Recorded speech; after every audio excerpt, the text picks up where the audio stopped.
World News in 5. Right now. News and developments making headlines around the world in 5 minutes. World News in 5. Here on Radyo Pilipinas World Service.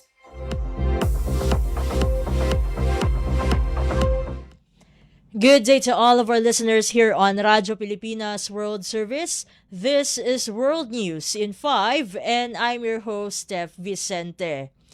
At least 111 people have been killed after a powerful magnitude 7.4 earthquake struck Western Colombia, prompting the government to declare a state of emergency. According to BBC News, the quake hit early Monday at a depth of about 64 miles, with tremors felt across a vast area of the country.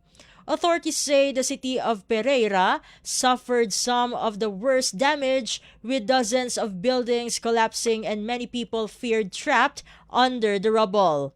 Other heavily affected areas include Cali, Manizales, Quibdó, and parts of the Choco and Valle del Cauca regions. Rescue operations are continuing as officials warn that the death toll is likely to rise.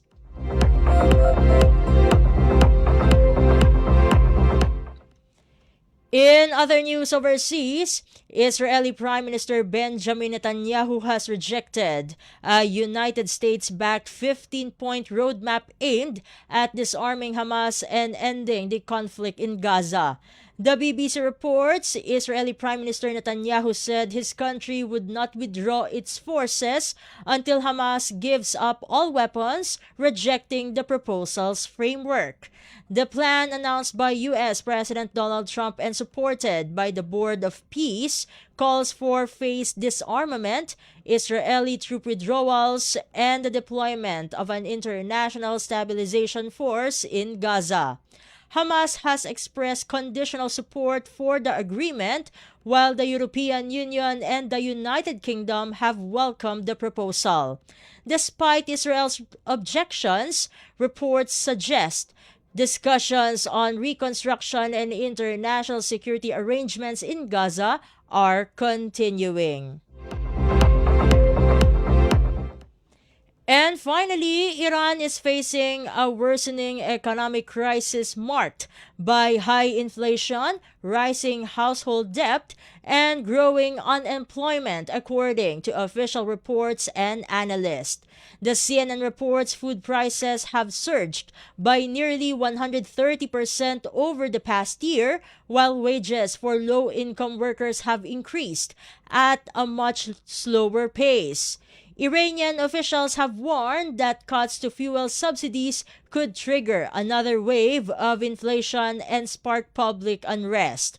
The International Monetary Fund projects that Iran's economy will shrink by 6% this year, citing conflict-related losses and declining output. Analysts say that even if tensions with the United States ease, meaningful economic recovery in Iran could take months or years. And that concludes today's edition of World News in 5. For Radyo Pilipinas World Service, this has been Steph Vicente. Good day and stay safe, everyone. World News in 5. Right now. News and developments making headlines around the world in 5 minutes. World News in 5. Here on Radyo Pilipinas World Service.